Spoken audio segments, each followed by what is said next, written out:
Hey everyone, welcome to Open Hybrid. I'm Rhina, your host Café con Leche. For the next hour, coming to you back from Chari Executive Suite, inviting you to get social with us online, that is.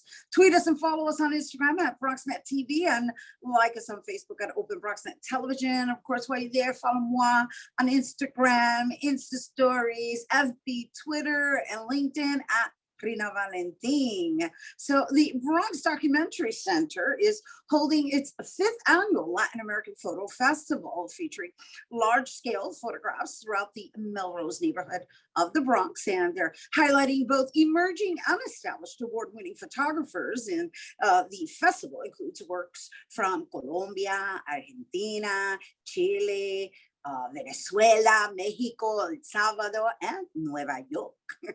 And of course, they're representing long-term projects on family, memory, culture, and other social issues. And joining us to tell us more, our Bronx Documentary Center, a Latin American Photo Festival featured photographers, Sofìa, Torres, Prida, and Nueva Yorkinos founder, Djali Brown-Cepeda. Hello and welcome. Hi. Welcome, welcome, welcome. And so, Djali, I had to introduce you as the Nueva Yorkinos founder because we've had you on in the past, and it has been absolutely admirable to see your progression and how Nueva Yorkinos has evolved into this traveling exhibition. So thank you. Thank you so much. It's also surprising to me. It's really phenomenal. And I have to say this because I remember when you were first starting on Instagram and how you were just doing open calls and having people submit images. And I know you did something not too long ago because I've been keeping track of your career in Queens. And so I've been really feeling the way you've been kind of merging almost like a multimedia style of storytelling. Well, Nueva Yorkinos, it was always supposed to be that, but because it, came out right before the pandemic, that really put a hold on a lot of things. And so now, even though it's multimedia, even though we have these traveling exhibitions, it's still open call. It's still the same guidelines. I've extended the years by 5 years, so now it's not till 2005, but till 2010. But it's still going and it's still evolving, and it's so fascinating. Well, congratulations on that. And that, because you are almost acting and serving as a historian in some form, right? Mm-hmm. I want to talk a little bit about Sofìa's artwork, photography artwork, that is, and your choice in highlighting baseball as its own culture. Mm-hmm. So I've been photographing baseball for 4 years. And again, it was never really about baseball, but really baseball as a cultural pillar of Dominican Republic, like you said before. I mean, when people ask me why I started this, it's almost like it's because I'm Dominican. It's something that really is bigger than the sport itself in our culture, and I just really wanted to highlight that. So I photographed 3 whole generations, from the first person who came to the States to play in MLB until like future Hall of Famers that are still active. And when I met them, it was just like they're the most inspiring people, and they've really transcended baseball, and they taught me so much. And it's really not about talent, it's about working hard and putting in the hours and being persistent. And that was really what I took away from meeting them and being able to document them. And that's really what the project is about. Well, what I really appreciate, I'm looking at some images of yours right now, is that you really highlight the intergenerationalism within the culture of baseball, and within the culture of Dominican descent and or from the island, and the role it's played, right? Because from what I'm looking at, there's an elder here, there's also a kid playing baseball. So I'm just, is this something that was part of your immediate household?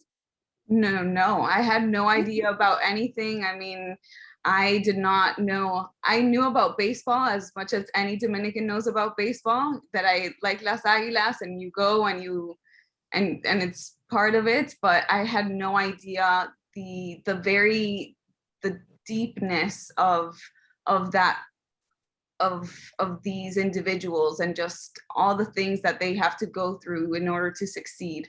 And especially because this new generation of Nelson Cruz and Robinson Cano and Albert Pujols, like they really, everybody looks up to them. So I felt that it was like very important to shed light in the fact that they're just not celebrities. They're these amazing people that give so much back to their communities, that they go back to Dominican Republic and help in education and in health and all of these activities that they give back so much.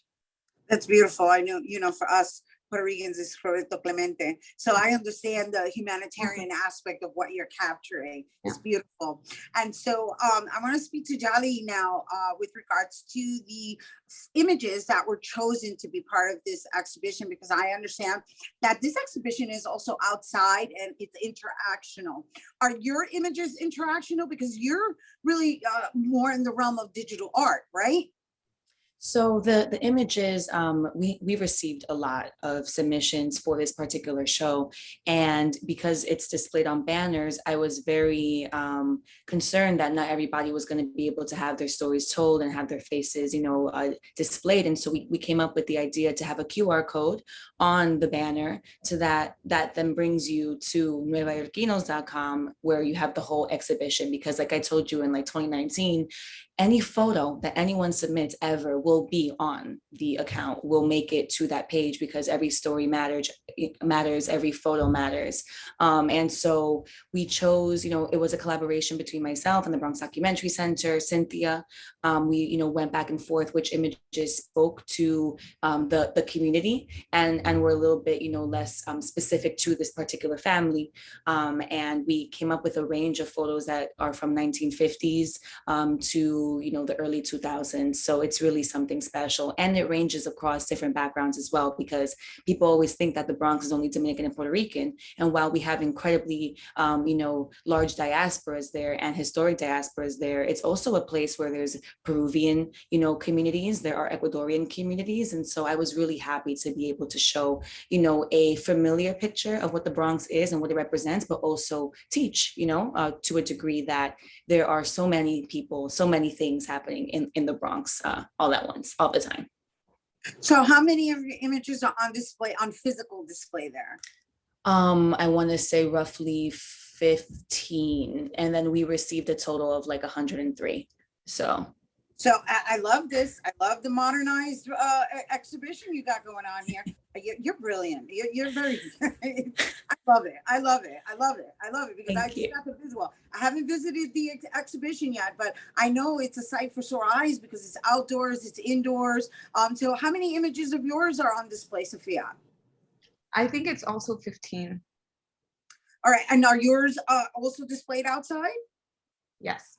Yeah, so I don't really know like how they determine who's inside and who's outside. I know that there's a really wide array of Latinx cultura that is shared in storytelling.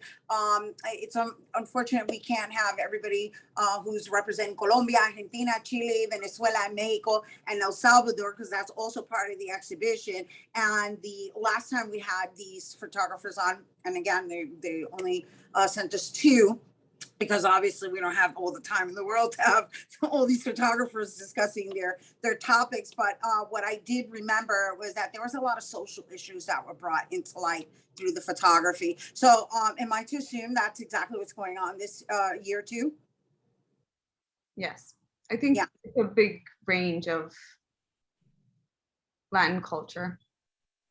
And topics. Really, it's the topics I like. I'm mentioning Colombia, Argentina, because last year when we had them on, and again, I don't really expect you to answer on behalf of these photographers, but if you already experienced the exhibit, I want to give our viewers some kind of insight as to what they're going to be able to experience and explore and learn while being part of this exhibition. For me, what I think is cool and a through line when I look at everyone's art is that it's like tradition, its cultures. There are, photos of indigenous, Ecuadorians and their garb and dance.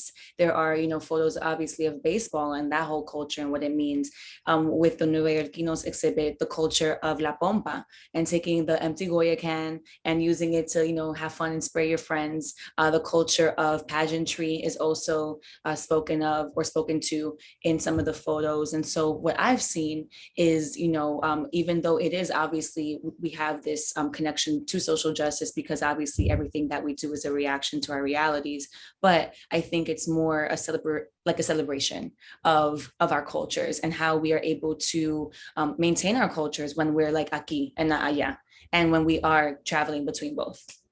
I love it. I love it. I love it. What she means aquí y allá. That means here in New York versus our motherlands, right? Because we all come from different motherlands. Pero at the end of the day, estamos celebrando the culture of Latinx. And I'm just being politically correct. I'm fine with just saying Latinos. Pero that's all the time we have, ladies. Thank you so much, Sofìa, Torres, Prida, and Djali. Thank you for actually presenting it in such an eloquent manner. I think we all got the picture, and I hope you guys get the picture. And the Bronx Documentary Center 5th Annual Latin American Photo Festival is currently running through the end of July, and the display is located at 614 Cortlandt Avenue in the Bronx. And if you're interested in more information, please visit bronx.doc.org. That's bronx.doc.org. All right, we have to take a quick break, but when we return, we'll speak to a 9-year-old author, philanthropist, and brand ambassador, Talia South, who's making children smile in hospitals. So don't go anywhere.